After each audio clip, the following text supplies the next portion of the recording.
看来渡边人的行动你已经了如指掌了，控制禁区之后就看咱们几个了。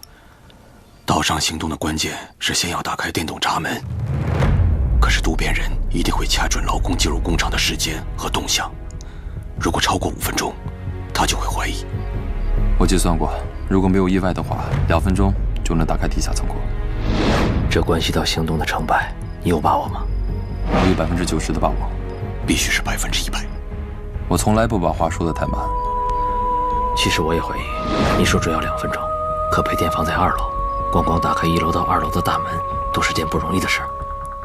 我根本不用去2楼，我调查过，从2楼配电房下来4根电线，每2根组成一个回路电流，一组用于工厂机床电源，另外一组就是用于电动门的开关。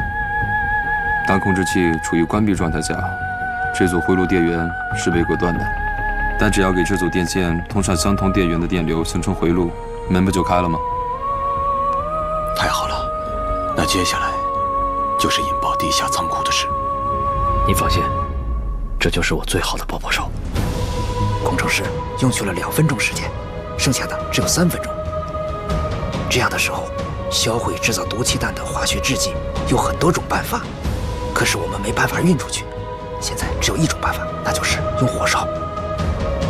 我现在用1根火柴就能把它献上天去。我有件事情想跟你们说。说。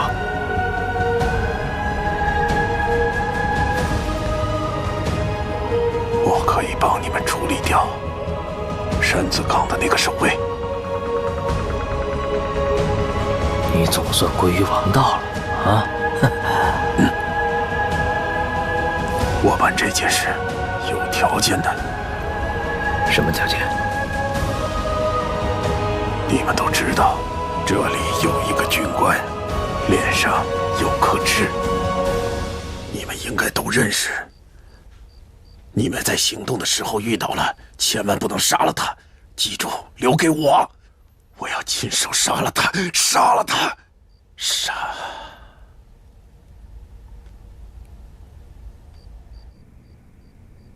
在我们完成劳工清理的任务之后，我们留下少量的人做善后工作，其他所有战斗人员全部编入第5军12师团，带上这里所有的化学药剂，前往前线做最后的决战。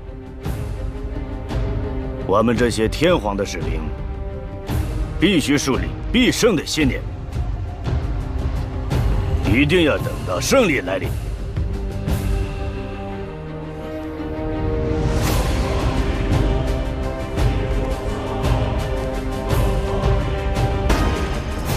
喂，你在那里发什么呆呢？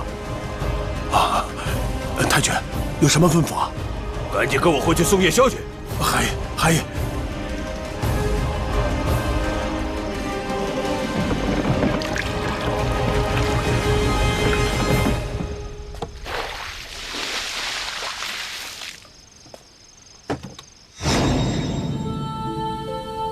莫阳，此时此刻，你知道我听到了什么？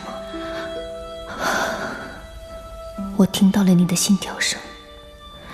这1年来，每当我想念你的时候，总是你那均匀而有力的心跳声，让我感觉到咱俩离得那么近，就像是从来没有分开过一样。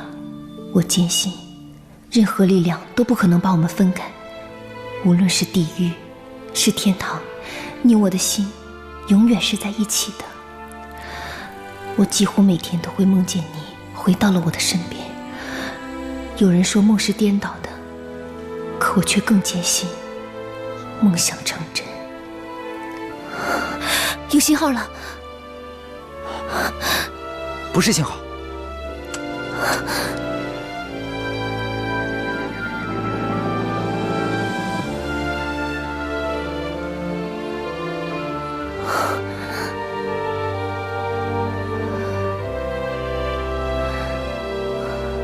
姐，您就放心吧，就算是几只萤火虫，也逃不过咱这么多眼睛的。哎，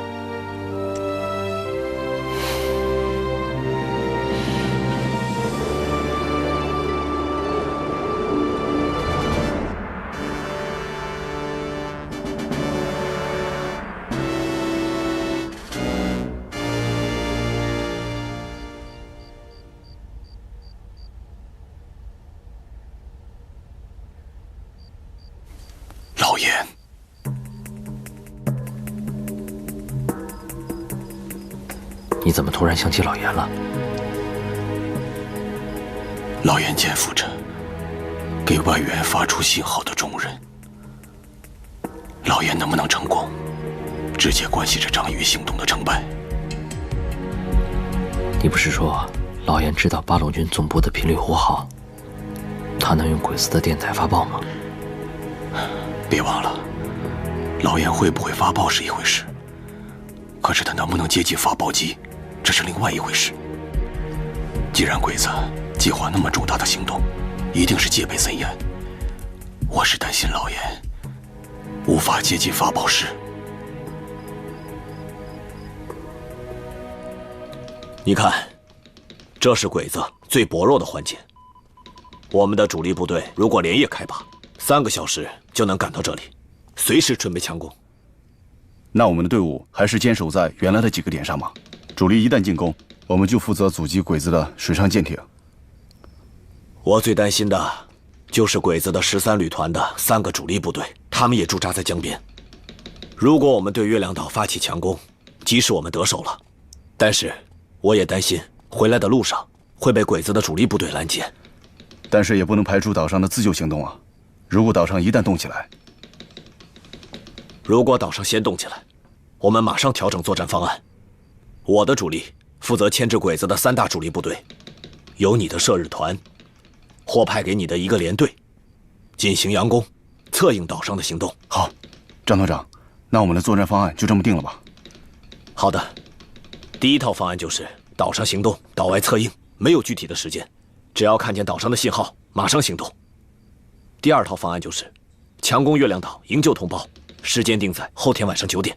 好。典狱长交代，今夜有重大行动，要给官兵提供最好的夜宵。那些中国人明天就要下地狱了，可以省一顿早餐了。典狱长说，明天囚犯的早餐要跟平时的一样，不能偷捡1个土豆。你现在去把明天要用的土豆准备好。哎。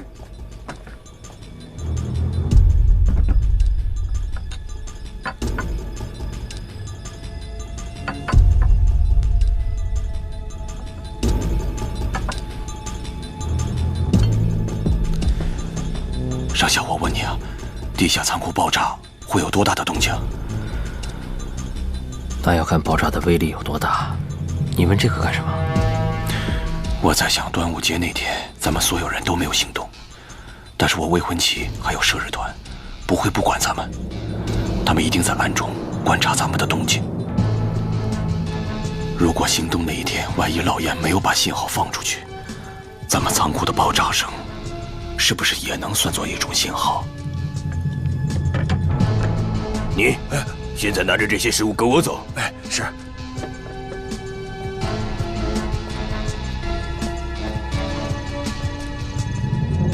快走！快点！哎，是。我担心仓库一旦爆炸，行动就暴露了。到时候渡边人一定会对监区内的劳工大开杀戒。没事儿，在我们占领监区之后，先不要着急冲出去，在监区内外的隔离带坚守一阵子。只要过了半个小时，一定会有转机。我那些手下都是枪林弹雨过来的，把监区大门的守卫交给他们，坚持个把小时没有问题。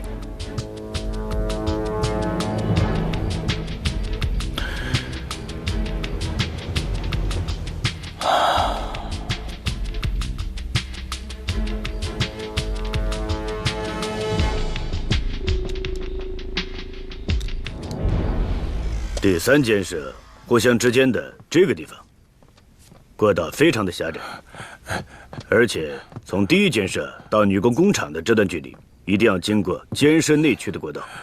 只有这1个通道。我想大家一定要。夜宵到了。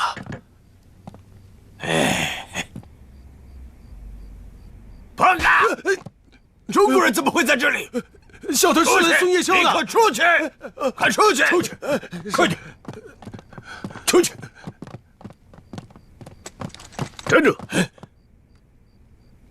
不好，你这是干什么？他毕竟是中国人，要是被他听到了这些，我们怎么办？他的确很危险，但如果你现在去开枪打死他，那我们这件事情就要暴露了。他是囚犯，应该也在清楚之列。小村君，嗨，清除这个中国人的任务就交给你了。嗨。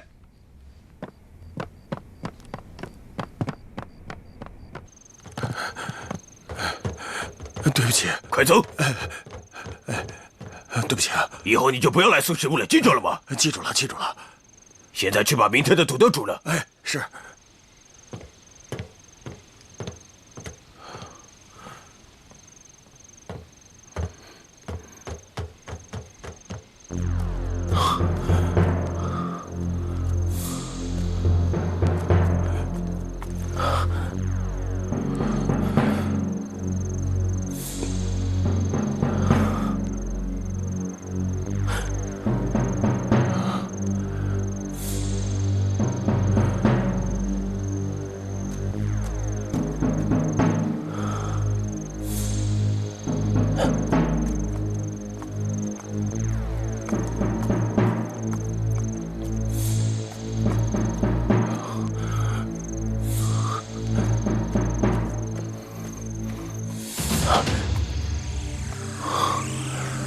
看来我已经受到监视了。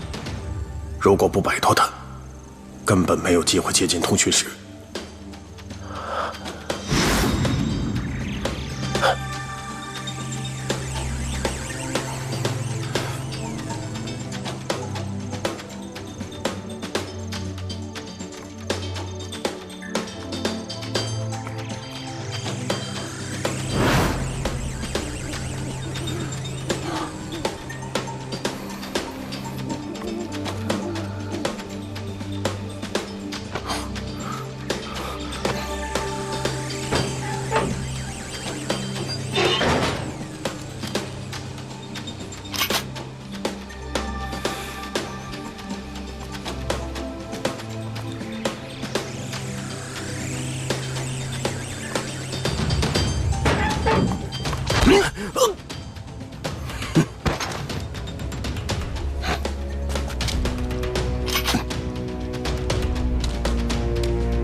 小野君，明天的土豆已经准备好了。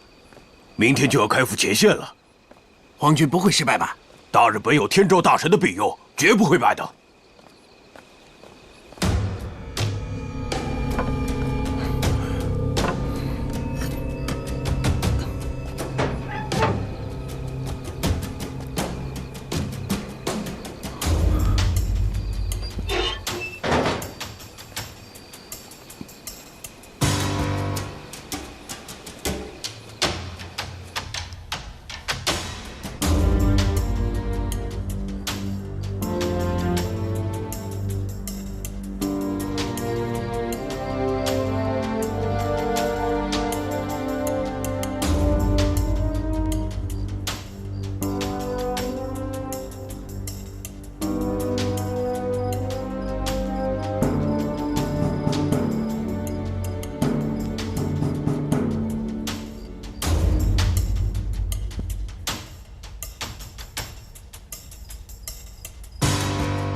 什么人啊？我是来给桥本君送夜宵的。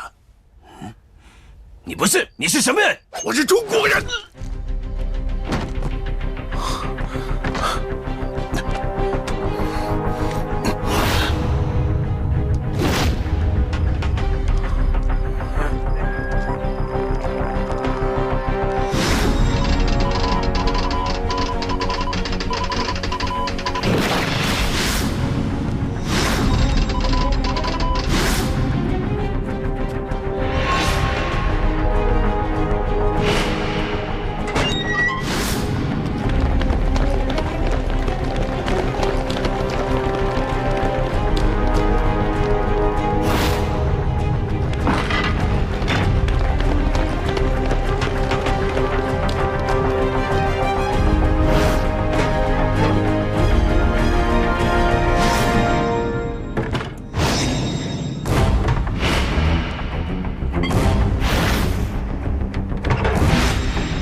什么情况？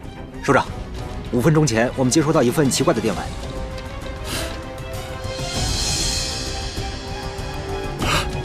野狼？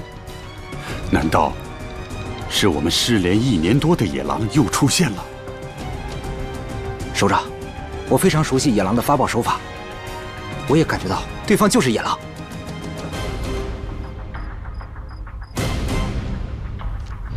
严新民同志，日军在我湘赣这一带空投了细菌武器，夺走了我们成千上万无辜百姓的生命。我们已经知道，日军有一支731部队，正在秘密地研制这种惨无人道的细菌武器。上级决定派你前去，在日军高级军官身边潜伏，以便获取日军731部队的情报。那我以什么身份去？仆人。你以仆人的身份潜伏在日军一位高级教授的身边，你一定要小心。此行你将是凶险万分，危机重重啊！请首长放心，我坚决完成任务。是他，一定是他。失联1年多了，他居然还在顽强地战斗着。可他目前在哪儿？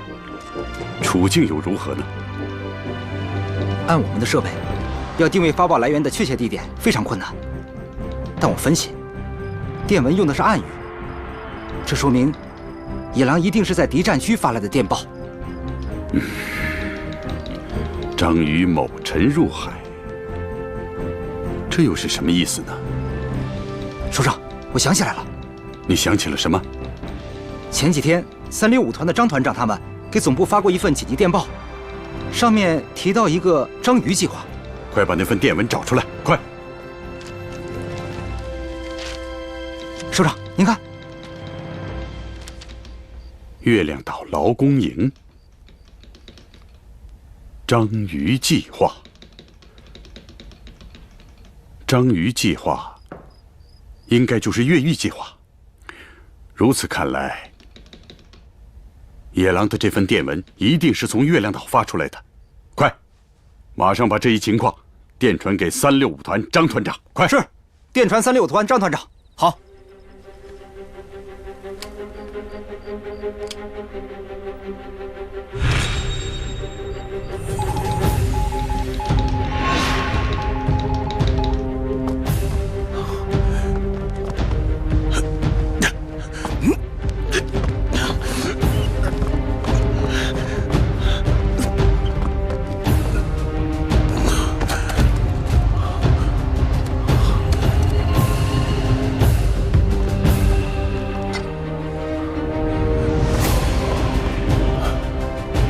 如果行动前让鬼子发现电讯员被杀，就会知道我们已经发出电讯，从而推断出他们的屠杀计划已经暴露。这样一来，渡边人必然会对计划做出调整，势必会打乱我们的步骤，使越狱组织措手不及。我必须要给渡边人设一个迷局。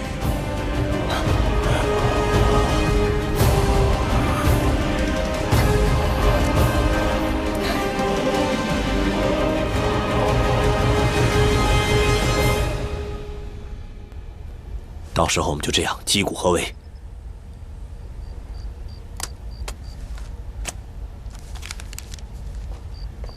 就这么办了。团长，总部紧急电报。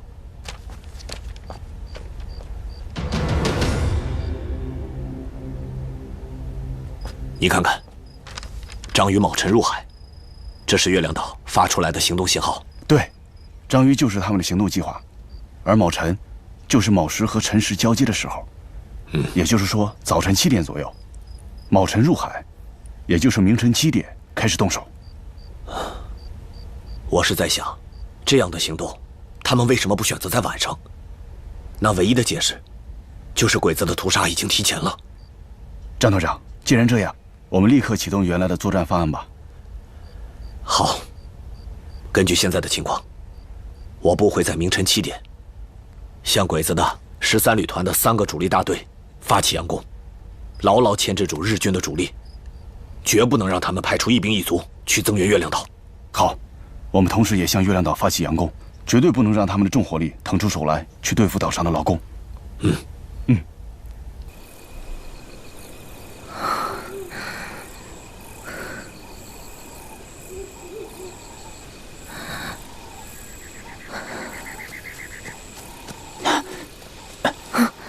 邱队长命令结束这里的任务，立刻归队。什么？好消息，你回去就知道了。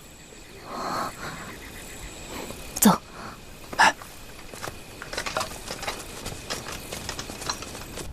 张道长，这真是太好了。张队长，为什么突然把我们调回来？章鱼卯辰入海。什么意思？章鱼卯辰入海，正是你未婚夫从岛上发出的电文。他们又上电台了。是啊，太不可思议了。真是太好了，我终于听到他的消息了。他们真是太了不起了。苏静，现在离他们的行动还有5个小时，这5个小时的等待将会十分漫长。但我们等来的必将是东方的日出。是啊。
各位兄弟，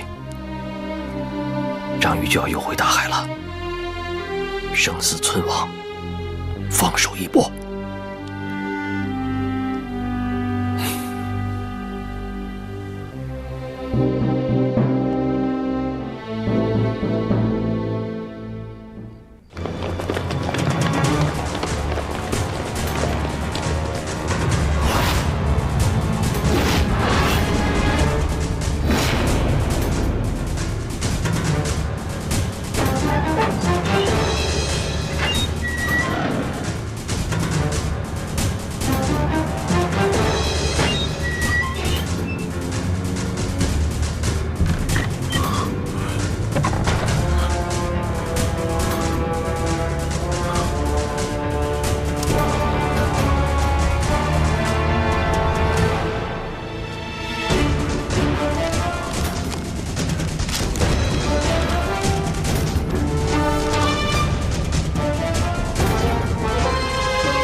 这是日军的罪恶铁证，必须要带走。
茂山兄弟，这一次你打头阵。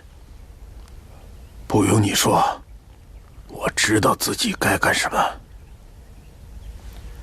一定要及时点燃导火索，你们只有5分钟的时间。2分钟时间，多1秒，拿我是稳。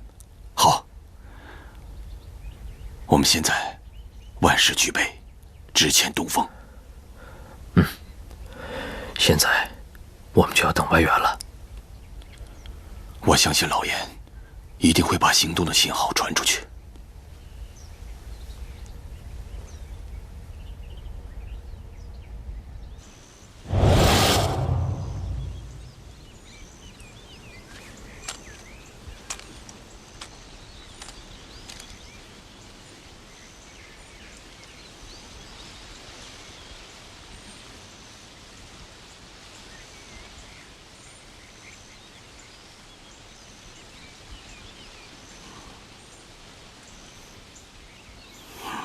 记住，如果有囚犯冲破那道监区大门，不用等待命令，一定要坚决果断地击毙他们，坚决不能让他们越过那道红线。嗨！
乔文君，乔文君，乔文君，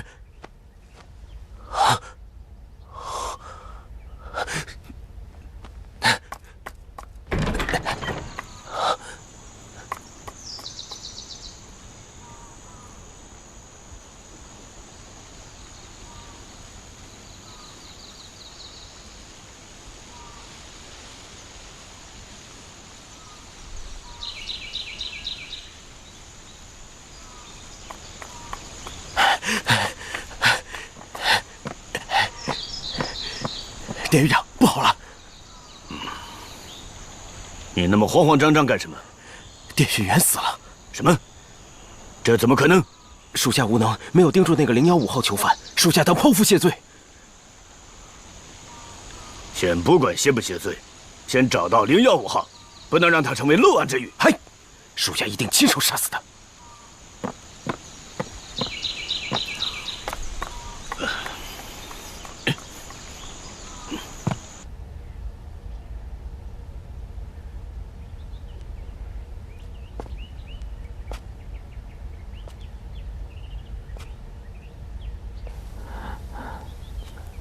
兄弟，你没上过战场，没跟鬼子拼过刺刀，难免会紧张。没关系，一出了战壕，就什么也不用想了。我不是紧张，我是担心，不要节外生枝。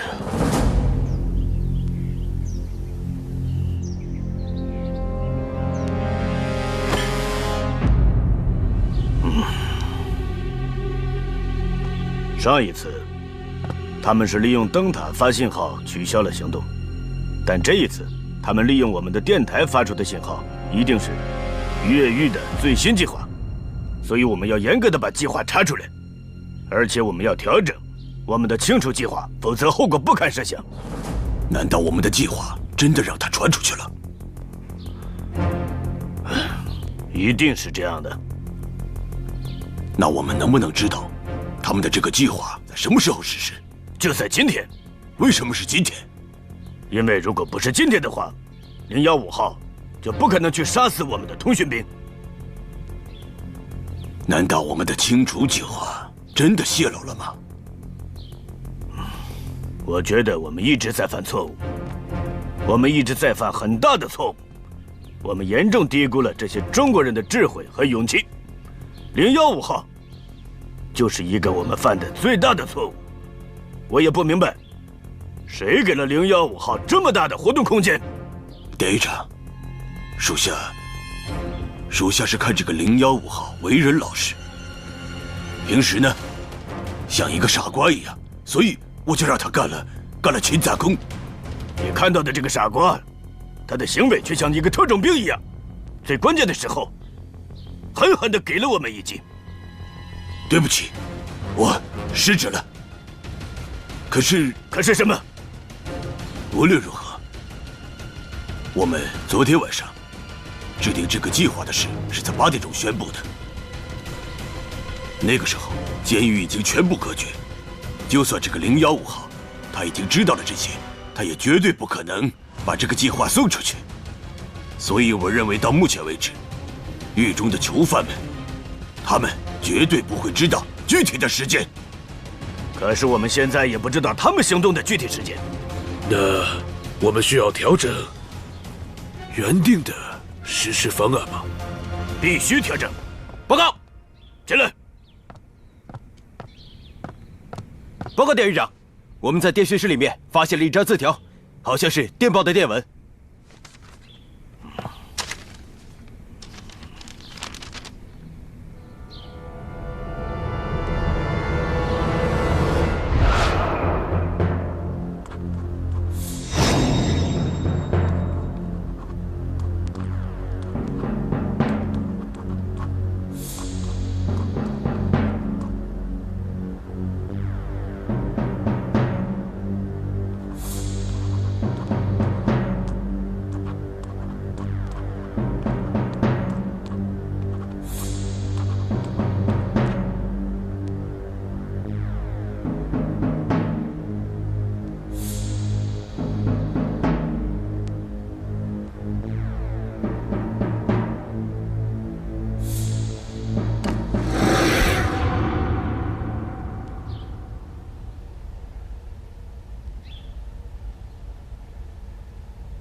章鱼有时入海，好一个章鱼计划！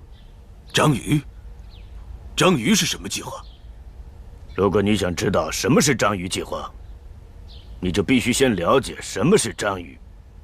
章鱼是一个软体动物，1米多长的章鱼，可以从一个钱眼大小的缝隙里钻出去。我相信这个080号是得到了章鱼的启示。他把自己打扮成一个没有脊椎的小小的章鱼，丑陋无比，但在我们严密的防范之下，时刻都在想着找一个缝隙钻到海里去。报告！我要让这只章鱼变成死鱼，我要将它千刀万剐！站住！一个080并不可怕，可怕的是现在有1000个080号，他们现在不是一盘散沙，是一块铁饼。我早就说了。这个080应该处死！你等着，如果我不宰了他，我咽不下这口气。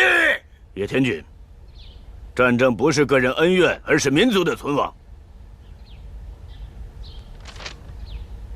这个电报上说得很清楚，他们将会在今天晚上6时左右发动暴雨，与此同时，中国的武装也会在这一时间里来策应他们。但非常可惜，我们的清除计划比他们早了12个小时，他们只能去地狱里实现他们的计划，这就是天意。所以说，我们的清除计划不能够改变，照旧进行。15分钟以后，我将会彻底消灭他们的阴谋。大家一定要记住，在这个过程中，这件事情一点都不能走漏风声，特别不能让他们知道我们已经知道了他们的计划，要封锁这个消息。整个禁区不能有一点点变化，一兵一卒都不能动。大家记住了没有？嘿。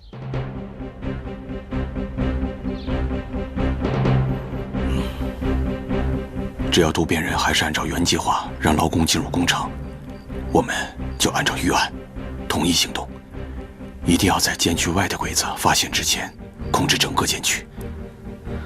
放心，我那些兄弟们会像碾死几只苍蝇一样，把监区内的看守和卫兵都消灭了。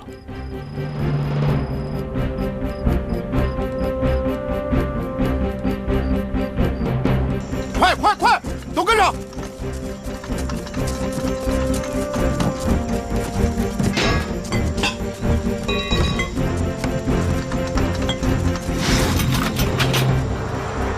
各班注意，10分钟之后，我们把所有的炮弹都投向敌人的阵地。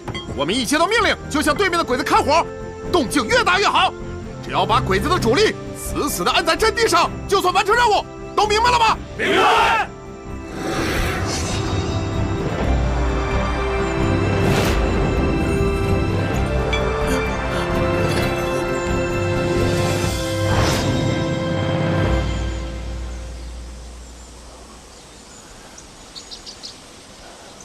一切如常，看来那方假电文起到了作用了。